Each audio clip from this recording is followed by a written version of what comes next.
All right, Franklin. Thank you. Thank you, everybody. Thank you. Thank you, everybody. Thank you, Madam Lieutenant Governor. The Speaker, I'll pick up on your remarks to the person who should be given the State of the State based on your reaction, our new Senate Pro Tem. My gosh. What is that? Clearly still in your honeymoon phase. You're going to enjoy it. I'm just saying.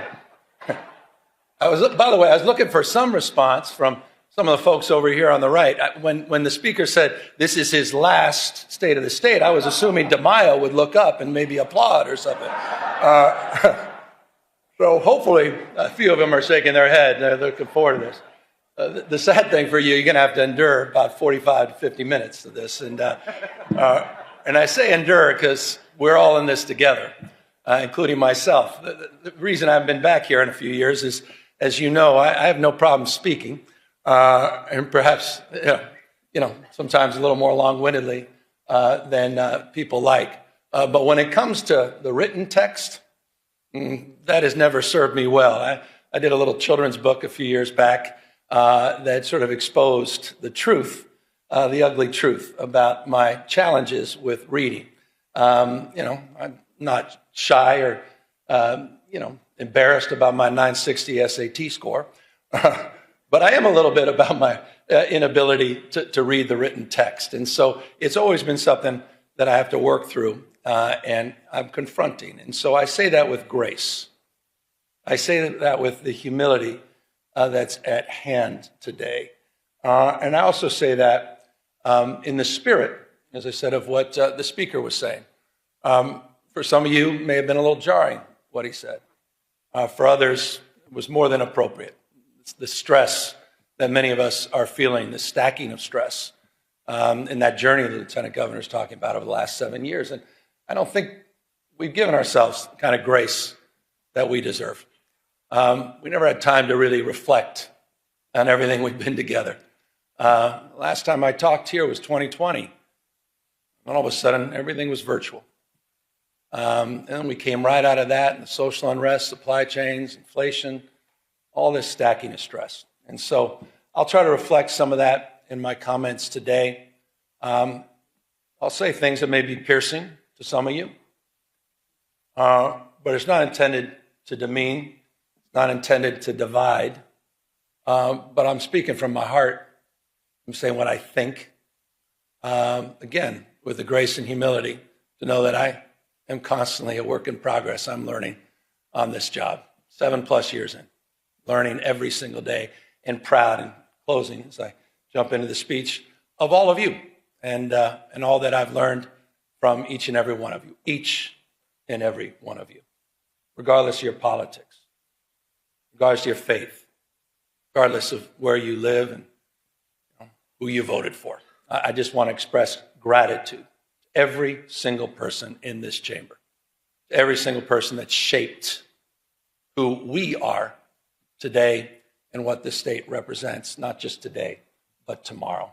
But first, I appreciate it.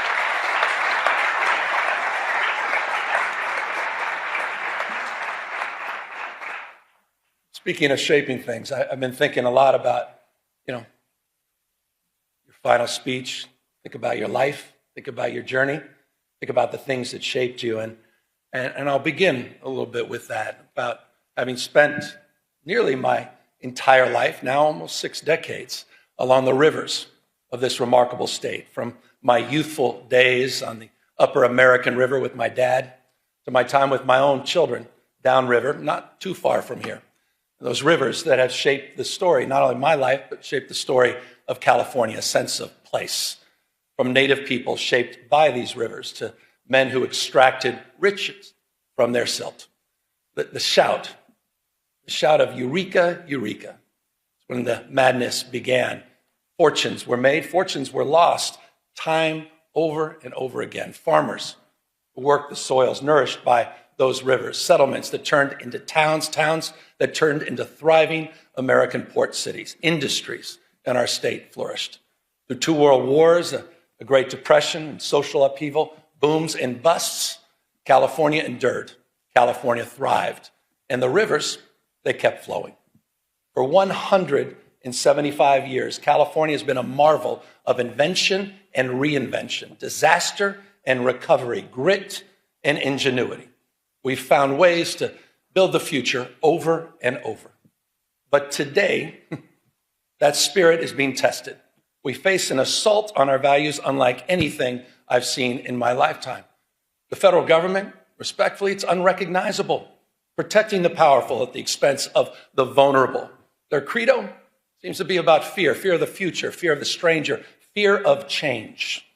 In Washington, the president believes that might makes right, that the courts are simply speed bumps, not stop signs, that democracy is a nuisance to be circumvented, secret police, businesses being raided, windows smashed, citizens detained, citizens shot, masked men snatching people in broad daylight, people disappearing, using American cities as training grounds for the United States military, purposeful chaos emanating from 1600 Pennsylvania Avenue, shifting a tax burden from the wealthy, from billionaires to small businesses, ranchers, farmers, and the middle class, lining the pockets of the rich, crony capitalism at unimaginable scale, state capitalism, self-dealing, profit-making, not policy-making, rolling back rights of marginalized communities, rewriting history, censoring historical facts.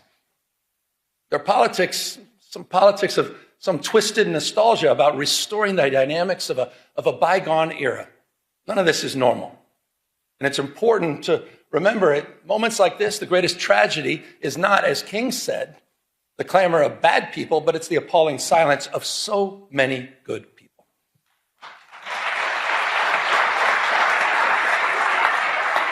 Not normal. But in California, we're not silent. You're not silent. You're not hunkering down. We're not retreating. We're a beacon.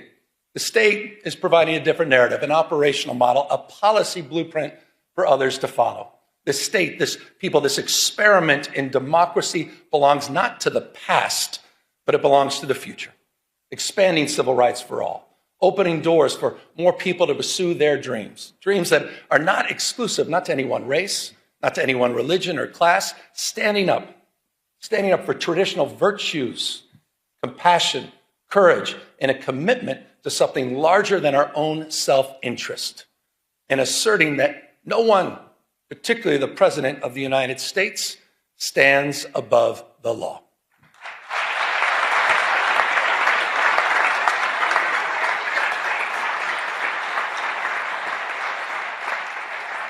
We've gone to court.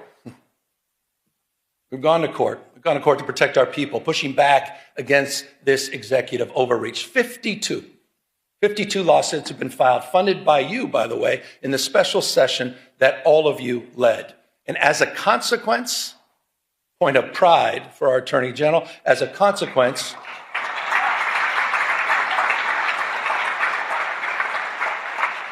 we preserved about $168 billion in illegally frozen federal resources that belong to our schools, that belong to our hospitals, that belong to our seniors, resources that belong to all the people of this great state. We have one request for emergency relief, and we have affirmed the Constitution of the United States as the supreme law of the land.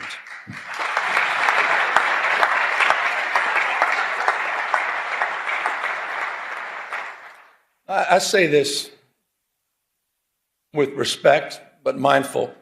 But Mr. President, you can't cut off critical food assistance for millions of people. You can't send the military into American cities without justification. And you cannot cruelly and illegally cut off funding for medical research, homeland security, or disaster response.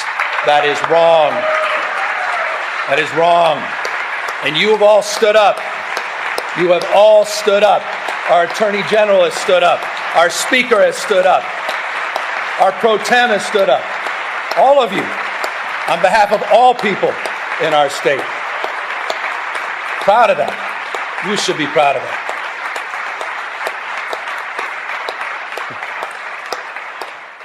Well, I'm not naive, you know.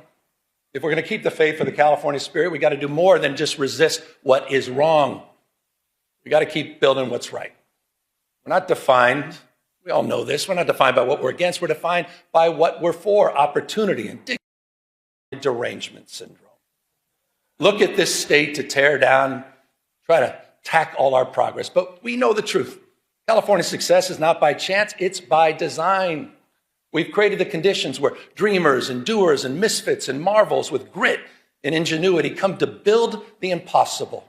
We became a destination for the world's first-round draft choices, the best and the brightest who come here from all over the world for riches and new beginnings. And I'm not just talking about the tech CEOs and the founders in Silicon Valley or the producers and writers in Hollywood. I'm talking about the mechanics in Modesto, the farm workers in Salinas, and the police officers in El Centro. That's what we do, first-round draft choices. No state, simply no state in America that contributes more, none, to the American greatness. No state builds more ladders to success or sees around more corners. The biggest manufacturing economy constructed here. The most productive agricultural economy grown here. 18%.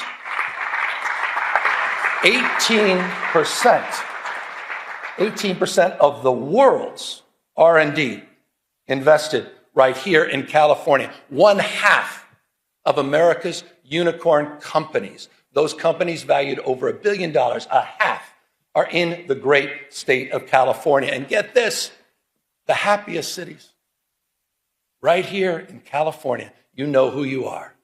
Fremont, San Jose, Irvine, San Francisco, and San Diego, consistently the most happiest places on earth.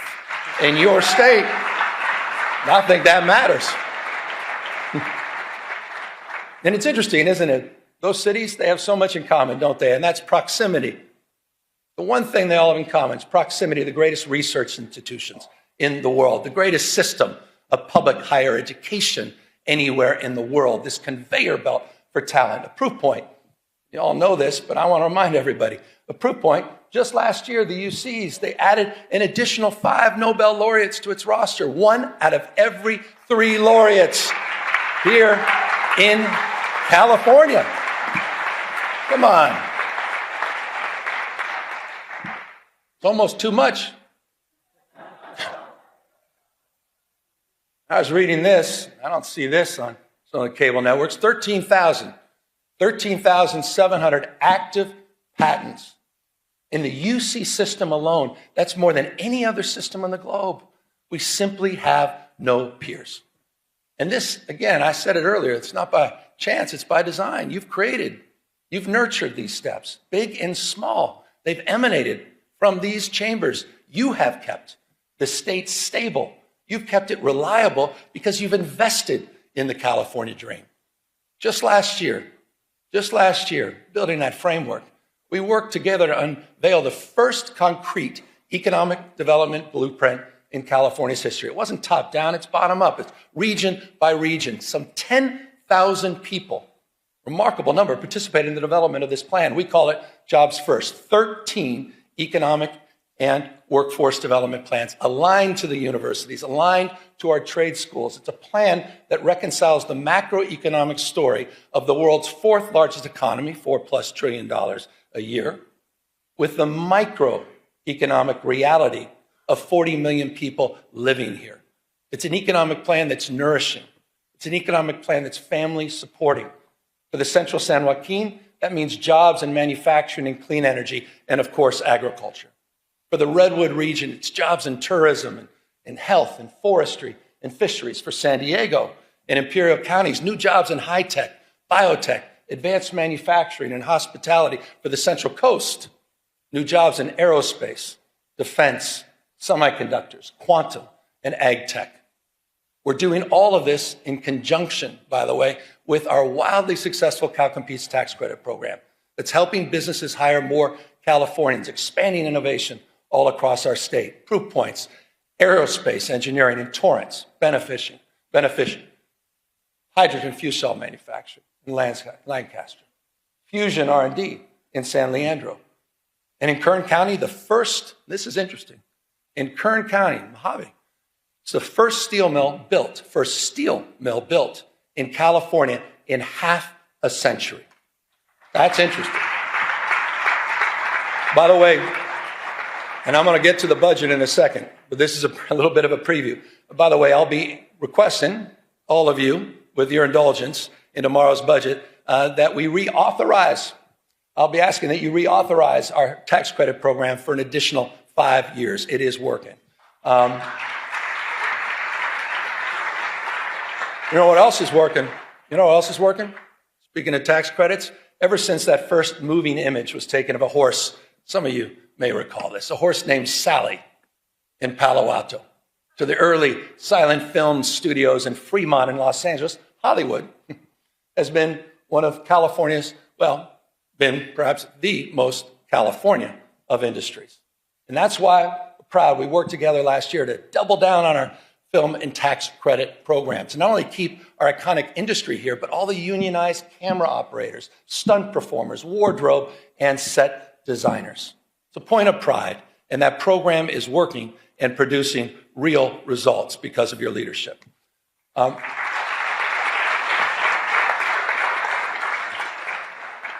But as we support our proud past, we also need to make investments in our economic future. We're defining the next decade and beyond through robotics and fusion and space and quantum and artificial intelligence.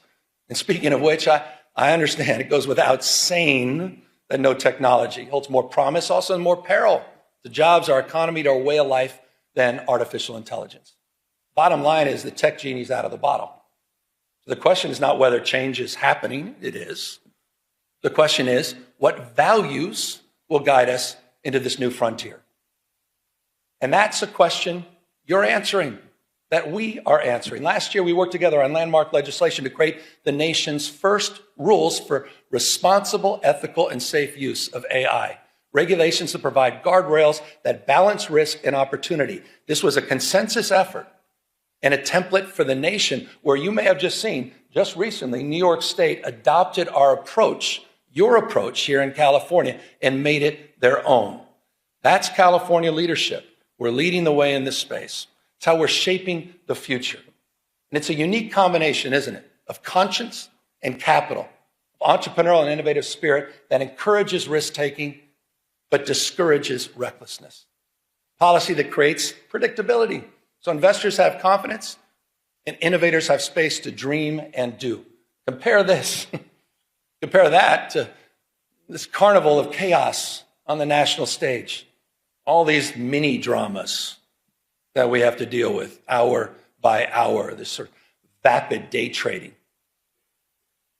with real world consequences. No more striking than that big, beautiful bill. I want to remind everybody what it means to all of us here in California.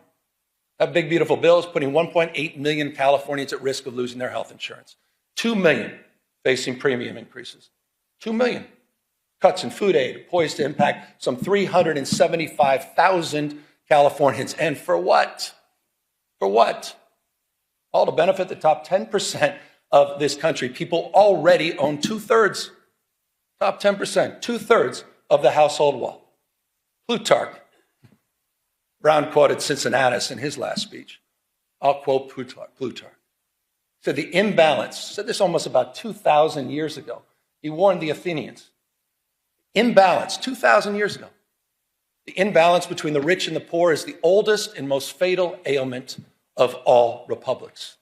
Think about that. 2,000 years ago. It's just not sustainable. It's not. Understanding the lessons of the past, California, all of us, we've marched the beat of a different drum. We built one of the most progressive tax systems in the nation. One that asked high-income residents to pay a little bit more without punishing those that are making a little bit less. Think about this, and I hope folks over here think about this.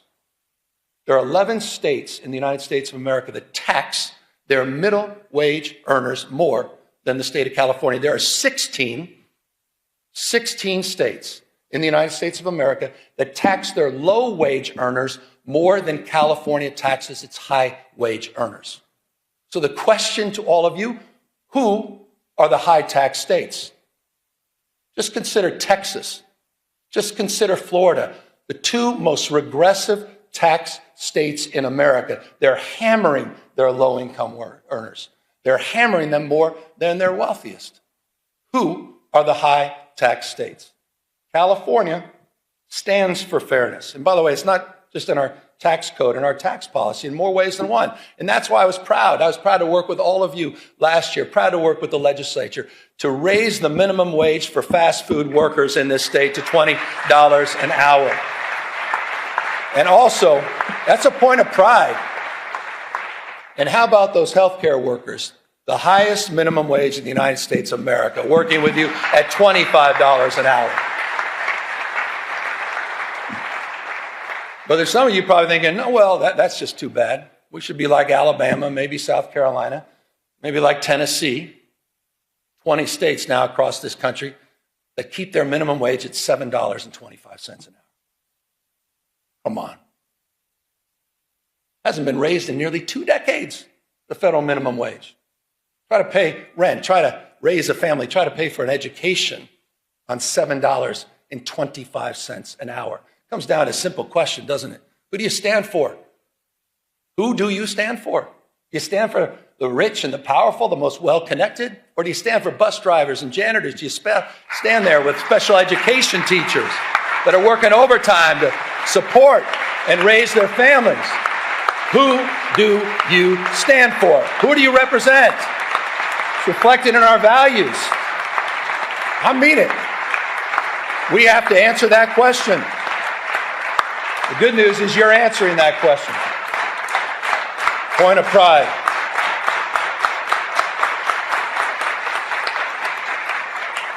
California way. I mentioned special education. Let's talk about our educators. I'm proud to submit a budget, a little bit of budget speech now. I'm proud to submit a budget tomorrow that has the most significant investments in California's education history. That's a fact. That's happening tomorrow. But this may interest some folks, what I'm about to say. It will be a general fund budget of $248.3 billion. But this is interesting. You may want to write this down.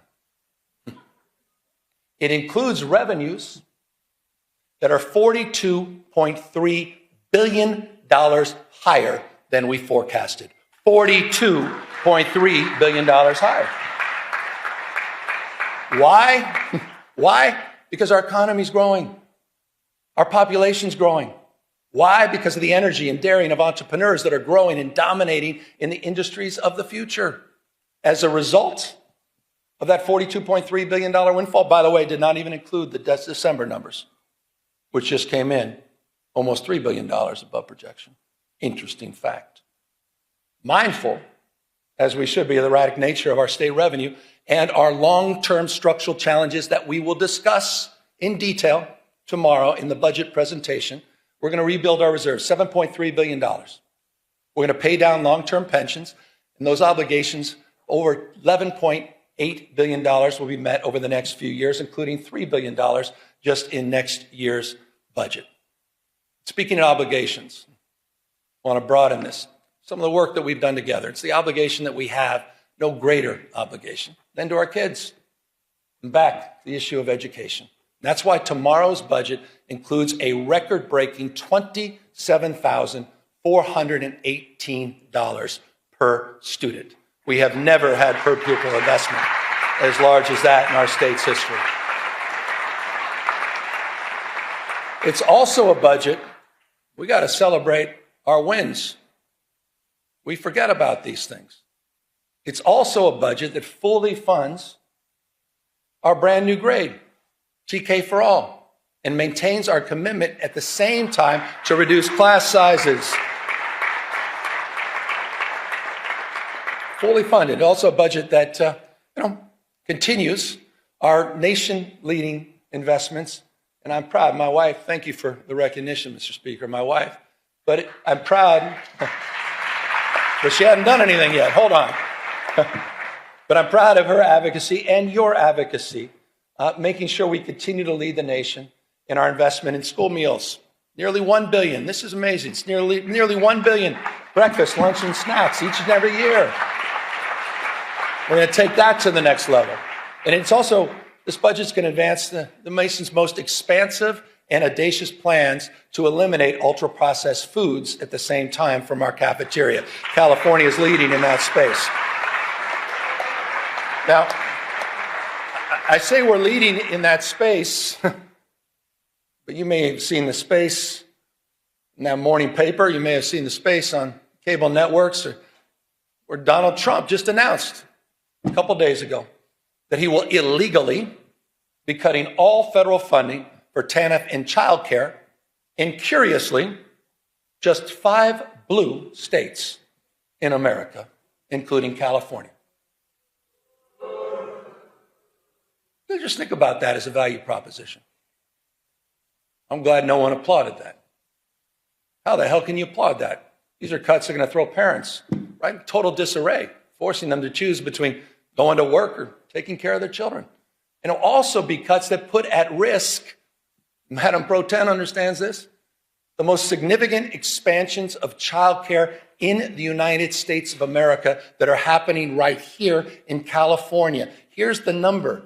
Our investments support close to 500,000 children. 487,000 children are supported through our healthcare expansions in this state, saving families thousands and thousands of dollars a year.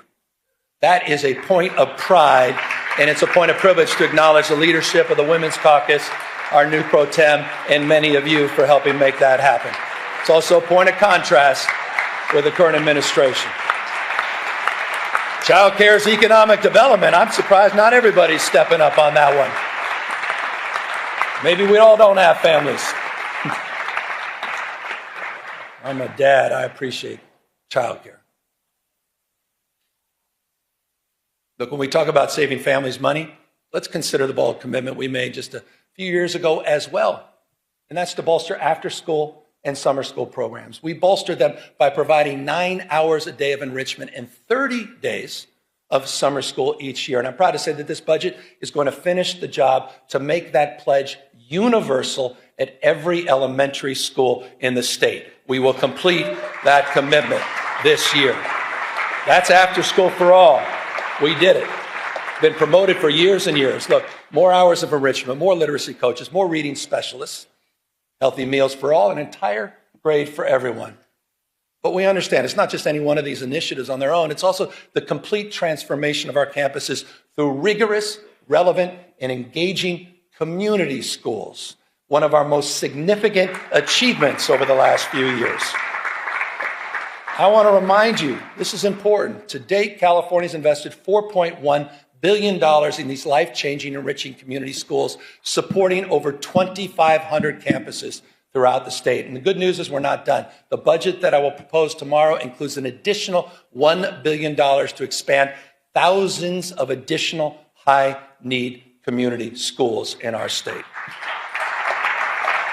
These are working. These investments are working. These investments are paying off. Just this year, this may have gone lost in all the noise, but just this year, we've seen improved academic achievement in every subject area, at every grade level, in every student group, with greater gains of test scores for Black and Latino kids. That happened, and that's happening in California's public educational system. And it's a point of pride. It's a point of pride that those gains are particularly pronounced in Los Angeles, the nation's second largest school district. And I just want to say this to the teachers, the classified employees, and to the parents of LA Unified School kids. You should be very proud of your progress you're making, particularly proud of your leader who's here, the superintendent of public education, Alberto Cavallo, who's here with us today, who's just been doing a remarkable job. Alberto, I appreciate you coming all the way up from Los Angeles. And just so you know, he's only been here a few years, but under his stewardship, the district is outpacing statewide progress. They're exceeding pre-pandemic levels in every category and reaching, get this, the highest levels recorded since the current state assessments were launched a decade ago. Under his leadership, that's happening in the nation's second largest school district. I say this all the time, you're nothing but a mirror of your consistent thoughts. Whatever you focus on, you'll find more of. And I don't think it's such a bad thing that we start focusing on what's right in terms of the investments we made and the return on the investments that we're experiencing. And the superintendent, I assure you, he's the first one to say and acknowledge that we have a lot more work to do. With that, we also have some reforms that I think are long overdue. And I know not everyone may share enthusiasm for these reforms, but I think it's time to modernize the management of our educational system.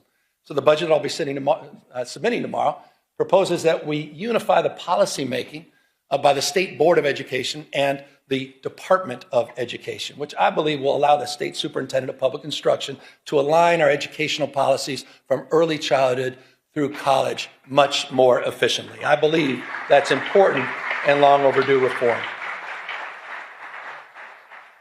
Speaking of long overdue, I thought we all made the right decision about getting rid of cell phones last year in public schools.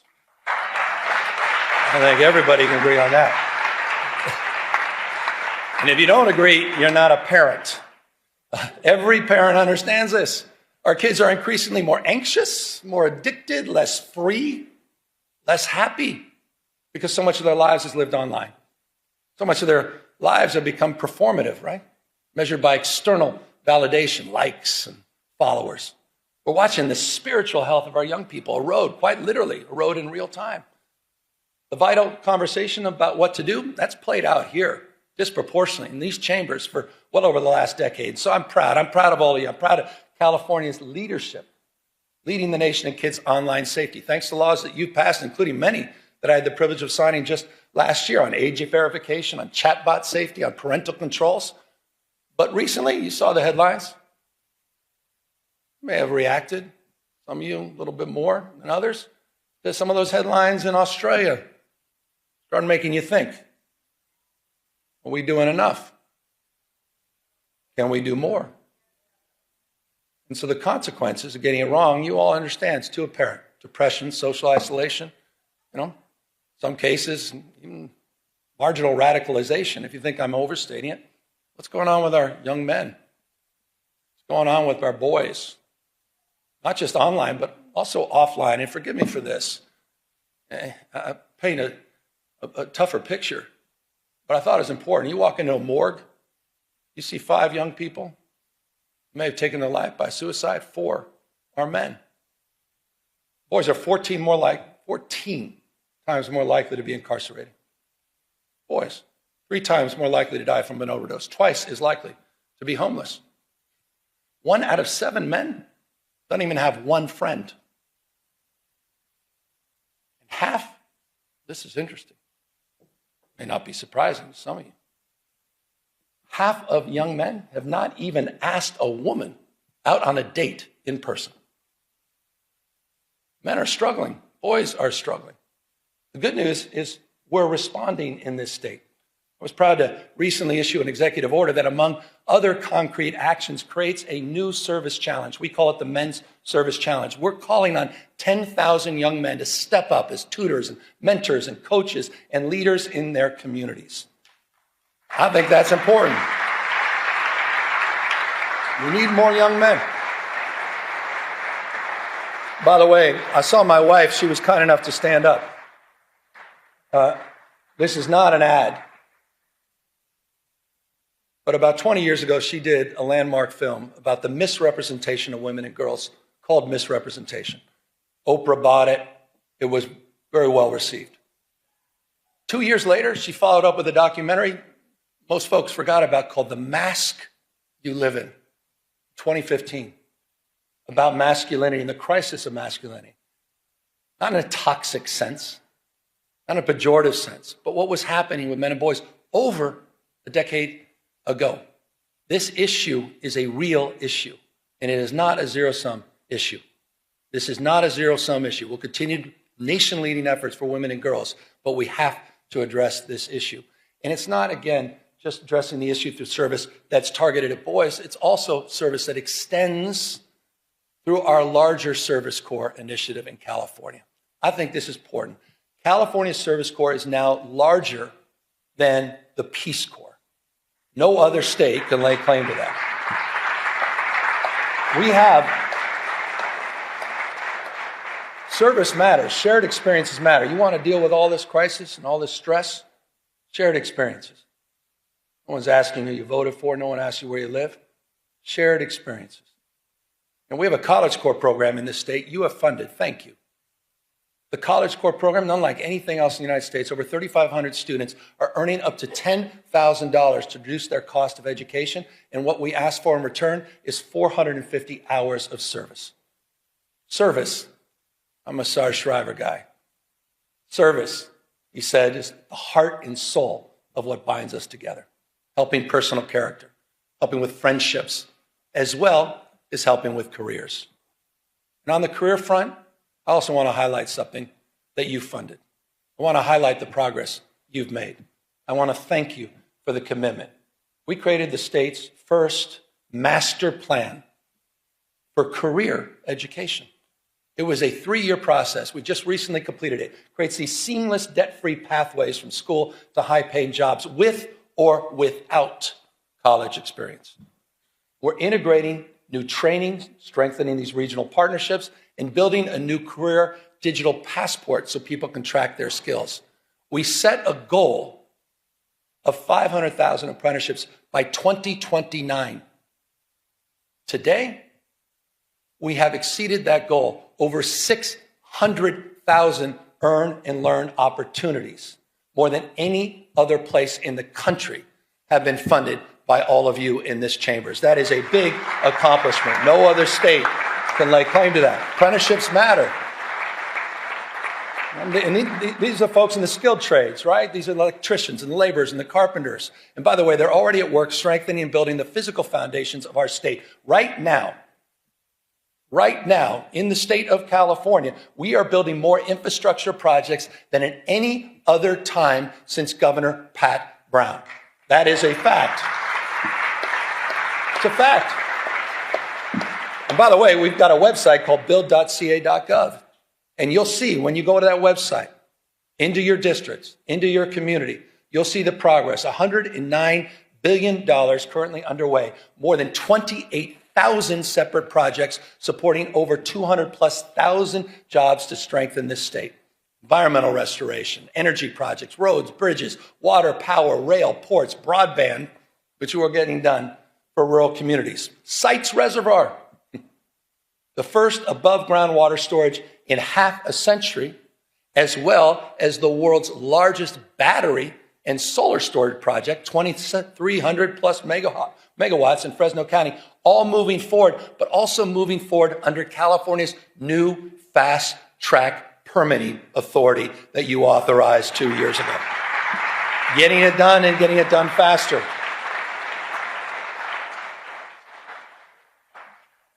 I debated whether or not to include this in my comments, but I thought it's important. My gosh, how about mis and disrepresentation? How about mis and disinformation? Pick up on permitting, fast tracking. We're also laying tracks.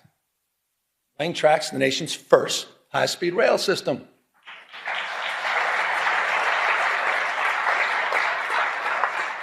You want to do well in the future, you got to invest in the future. We want a 21st century transportation network. Full environmental clearance is done. We built over 50 major structures. More than 60 miles of guideway have been completed, ready for immediate track lane in the Central Valley. 2,270 parcels and right-of-way have been procured. Full electrification. Ask the folks in the Bay Area, they understand this. Full electrification of 51 miles of tracks for Caltrans, which is allowing people to move more quickly and more efficiently. We're connecting some of the fastest growing places in our state, and I'm proud of this. I'm proud of Fresno. I'm proud of Madera. I'm proud of Bakersfield. Those are communities we shouldn't be talking down to. Those are communities we shouldn't be talking past. This is one of the great economic investments in those regions of our state, and will make commute times shorter and make life more affordable for the people of the Central Valley, and they deserve it.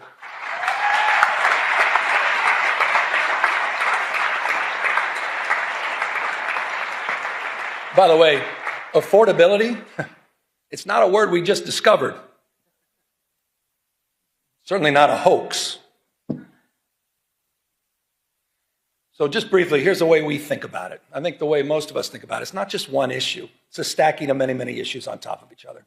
But the one issue that impacts more things in more ways on more days, pretty self-evident, cost of housing. It's really California's original sin. For decades, it's true. For decades and decades, the California housing reforms have been sort of notable for delay, often even denial. That said, a few years back, we got to work. In 2019, we passed the strongest statewide renter protections in the United States of America. We did that together. In the past few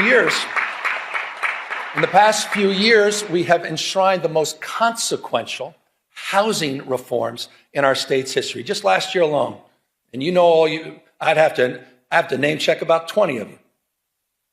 Scott Buffy among many, but I'd probably lead with those two.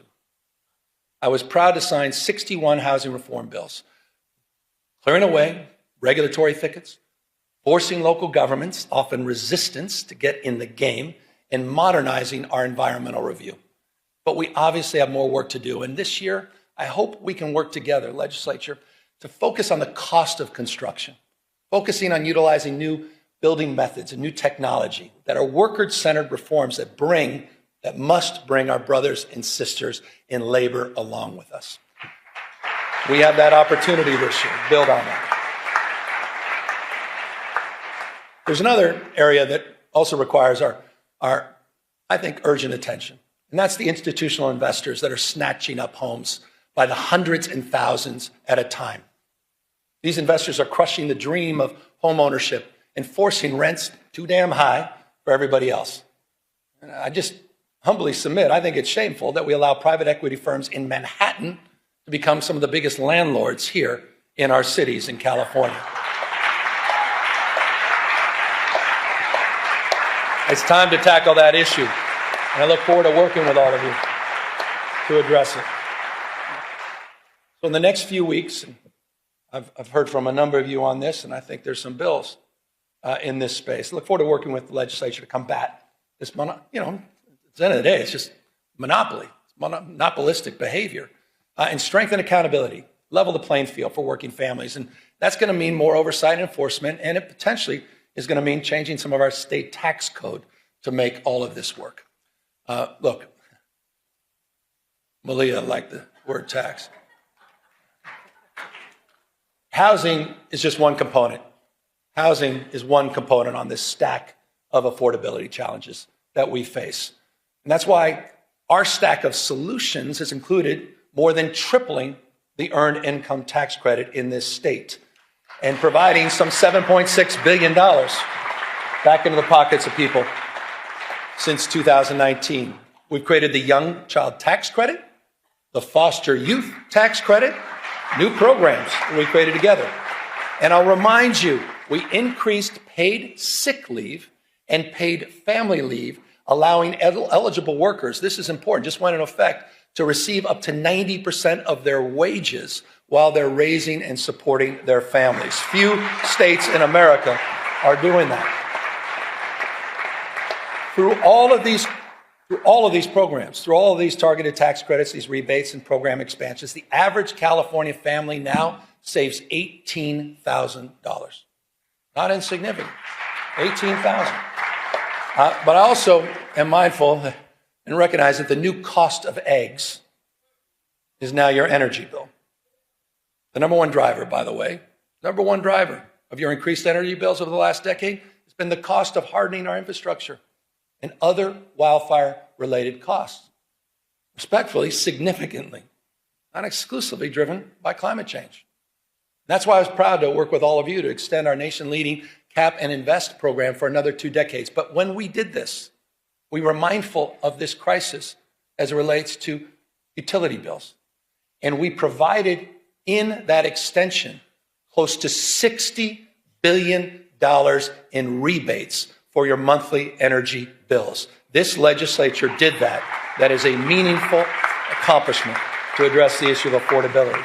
We also worked across our differences, finally, after years and years, to come up with a new energy market, a regional energy market that will also increase reliability at the same time it lowers energy bills. By the way, one of the things that's not high, interestingly, unsurprisingly in California, is our uninsured rate. 6.4%, it's among the nation's lowest. In addition to our healthcare expansion, no other state has done more in that space. We also subsidized some 370,000 people to help bring down the cost of their health insurance through Covered California. But respectfully, it's not good enough just to subsidize healthcare costs. We need to lower them fundamentally. And we're doing just that. Working together through our CalRx program, we launched our own generic drug label. Just last week, we released and launched a insulin pen at just $11. No other state can lay claim to that. It is now available to Californians. By the way, it's just like we did with naloxone last year and other life-saving drugs. So it's in that spirit that we focused on reforms, including in our mental health and homeless space. And I want to just acknowledge, when I got here,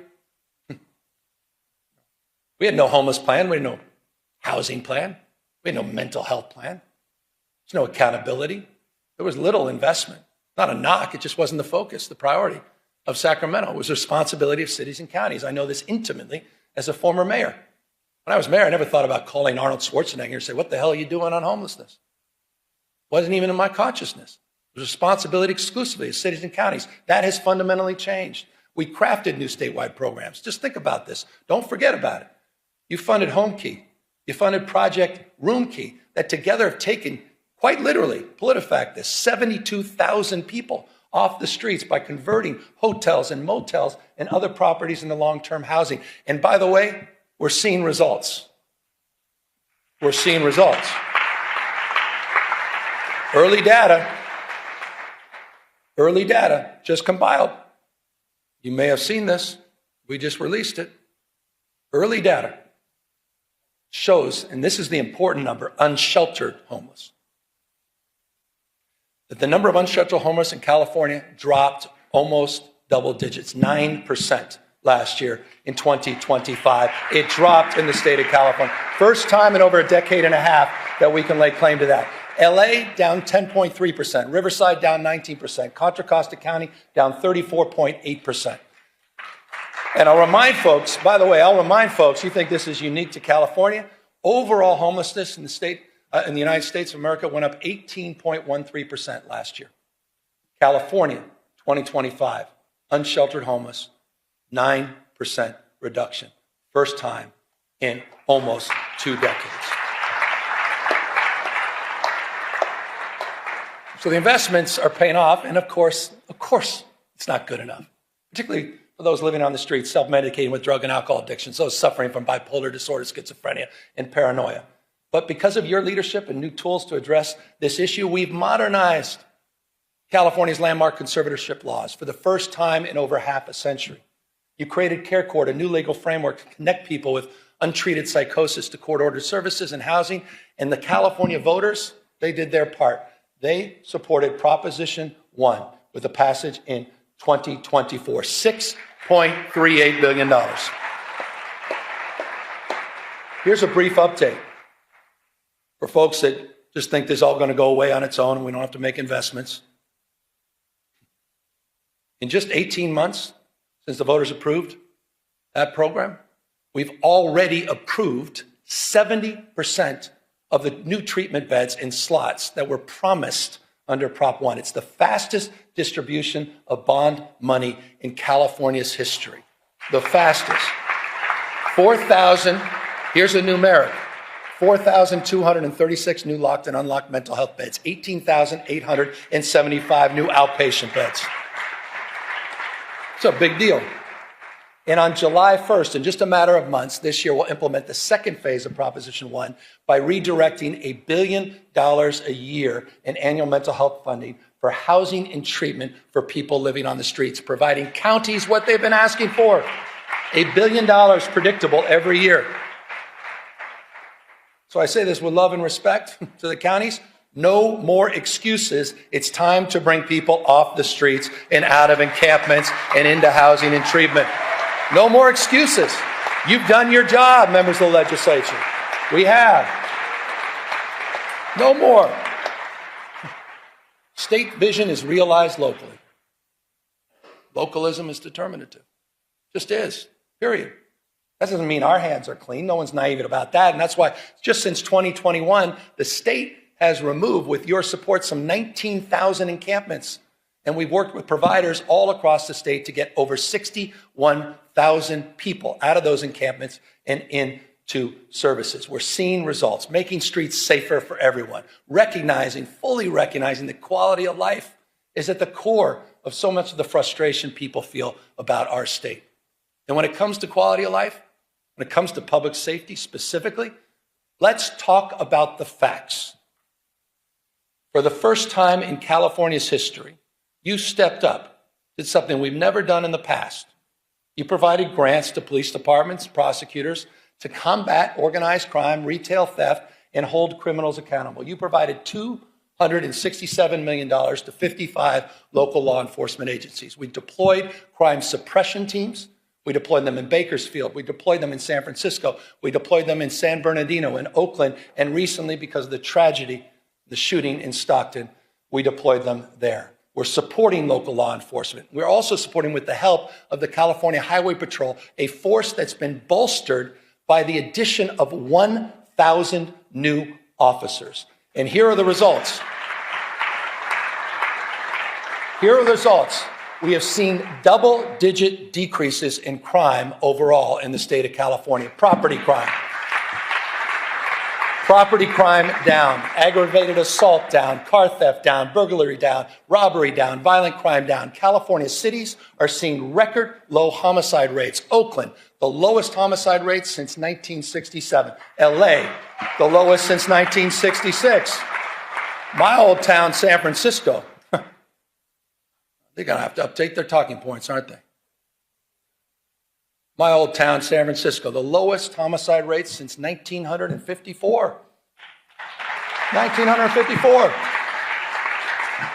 Okay. Again, we got more work to do, but to those with that California derangement syndrome, I'll repeat, it's time to update your talking points.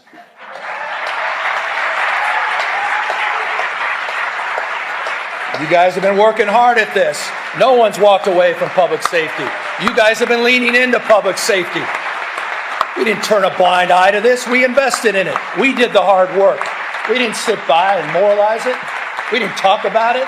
We leaned in. You leaned in. And you're producing real results all throughout the state of California. Proud of that.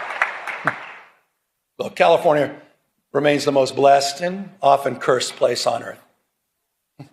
Profound natural beauty, prosperity, profound natural disasters, testing our spirit, testing our resources. I want to close with two things here. I was down in Belém in Brazil at COP30 recently. It was a climate conference. By the way, the U.S., nowhere to be found. We were a footnote. The United States was a footnote.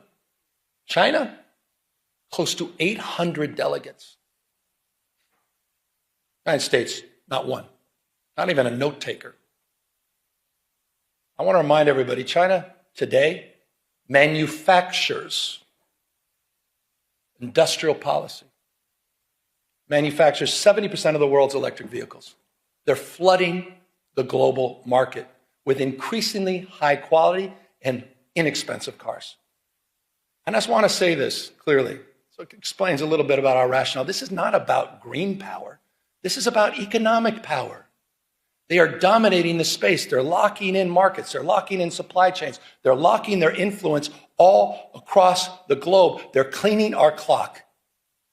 But in California, we're not bystanders. We've already seen 7 times more clean energy jobs than fossil fuel jobs in the state of California. And last year alone, the 4th largest economy in the world, using 100% clean energy, 4th largest economy in the world was run on 100% clean energy for at least a part of 9 out of 10 days. Think about that. It's unprecedented. Unprecedented. Almost 9 out of 10 days. 2/3 today, 2/3 of our energy comes from clean sources. Solar, hydro comes from wind, and geothermal comes from nuclear power. And just last year, California finally ended its use of any coal-fired power. None. We're in the how business. We're proud to be in the how business, and we understand something that increasingly people are starting to understand, at least people that are open to argument, interested in evidence. That climate risk is financial risk. That climate risk is becoming uninsurable. That's why in California we're making our homes and communities more resilient to heat and fire. That's why we're working with our insurance commissioner. A lot of work to do here. Talk about grace. Working with our insurance commissioner to protect homeowners from unpredictable rate increases and cancellations. We became the first state, together, we became the first state in the country to require insurers to lower insurance for home hardening upgrades. That is not the case in any other state. And in the last few months, this is important, in the last few months, 6 insurance companies announced their commitment to remain in or expand coverage here in California. Again, a lot more work to do. That was important. That was an important milestone. You saw it, Farmers and Mercury and some of the AAA affiliates. Important milestone. We have more work to do. Fully implement the commitments we laid out in the sustainable insurance strategy, and more work to do to hold insurance companies accountable for meeting their obligation to insure in high-risk areas throughout the state of California.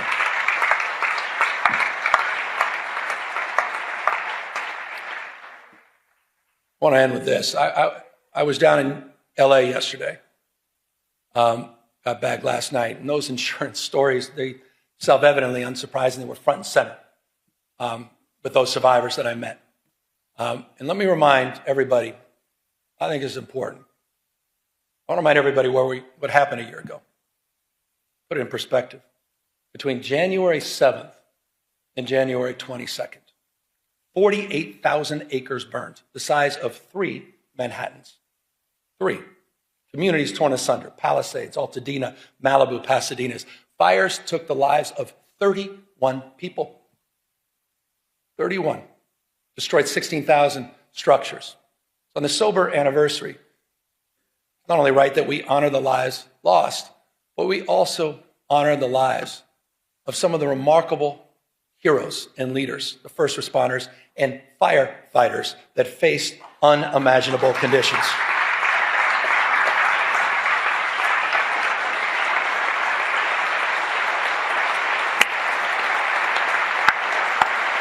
Some of you were there. You saw it.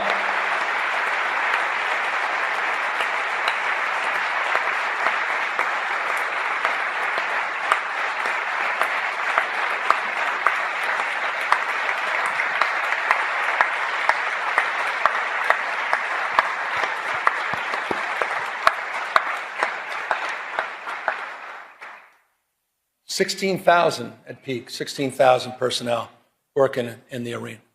The theater of fires, 16 plus large-scale fires. Remarkable. It was a firestorm, I'll remind you, in the middle of winter. Hurricane force winds attached to a fire. What they did, I don't need to say it, you just demonstrated, it was miraculous, it was heroic. They battled these impossible conditions in the wind and in the dark, flying dangerous night missions over the firestorm. CAL FIRE, as you saw a moment ago, is in the audience, but you know who else was up there? And thank you for applauding the community groups and the business owners. And most importantly, and can you just stand up? And I'd ask you all to stand up again. The survivors of the Eaton and Palisades fires. Would you all just stand up? And thank you for your courage. Thank you for your resiliency. Thank you for your strength. We haven't forgotten about you. We won't forget about you.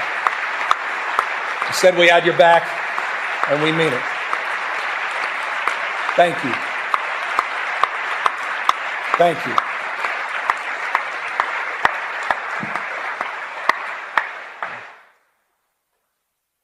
It's always difficult sometimes to talk about this because we were in roundtables, Jen, members of my administration yesterday talking to survivors, and it's called comfort when you say we have the fastest debris removal in U.S. history, which is true. Fact. We provided mortgage relief. You provided $2.5 billion of grants and funding. I've signed 27 executive orders. You've passed dozens and dozens of bills to reduce and remove, reduce time, reduce red tape to allow survivors to rebuild much more quickly. And it is true at this time, 14,000 structures in the Paradise fire. There were only 385 permits, 16,000 structures. We've over 2,500 permits in LA, but it doesn't mean anything if you're not one of the beneficiaries of that. And so we recognize that it's not good enough. And it's not nearly good enough. And that's why we need to do more to turbocharge the efforts to rebuild these communities. And that's why I'll be asking you, and it's in the budget we'll provide tomorrow, to focus on a new rebuilding fund that will help close the gap. This is the biggest challenge. Close the gap between insurance payouts and the cost of rebuilding. This will help get survivors back in their homes much, much faster. But I'd be remiss. Contrast these efforts with the President of the United States. Been a year. Contrast these efforts to Donald Trump's. His complete failure to act. He's even refusing to send a disaster recovery request to Congress of $33.9 billion. By the way, that request supported by every member of the California delegation. Every Democrat, every Republican. We lost someone I thought was a wonderful human being, Doug LaMalfa. I was engaging with him on water policy just last week. Doug had our back. Doug was there in the first round. Doug met with us. Doug said, we don't play politics with this. It's time for the President of the United States to act like the President of the United States, all the United States of America, to fulfill his promises that he made to deliver for the people of Los Angeles. It's time for the President of the United States to do his job, not turn his back on Americans that happen to live in the great state of California. He was there. We were there for you in Paradise.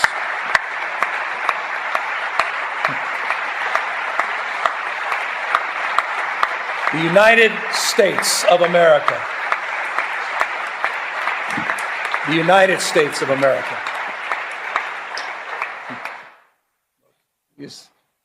No doubt these are challenging times. It's not just because of the fires, it's just because we get to the federalization of the National Guard or the assault on our democratic norms and institutions. And yet, I think it was one of our finest. Because hardship doesn't merely wound us, it reveals us. The story of California has never been a story of ease. It's a story of effort, strengthened by trial and enlarged by the people who refuse to give up on one another. We built something that is not perfect, not finished, but it's real, always moving forward, like the rivers that define our landscape. Our people themselves are unstoppable. We're home to more Americans than any other state. Culture, food, music, AI, biotech, quantum computing, agriculture, all happens here first. We don't run from change, we drive it. And we're proving that inclusive democracy works. We're proving that expanding human rights works. We're proving that legal immigration works. And we're proving that a progressive tax structure works. California's never been about perfection. We're about persistence, the courage of our convictions and the strength to embody them.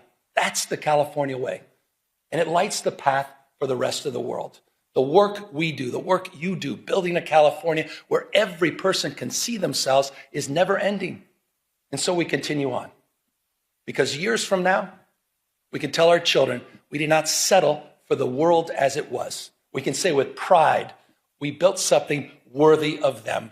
We built the future. Thank you all very, very much. Thank you to this legislature for your remarkable leadership. Thank you.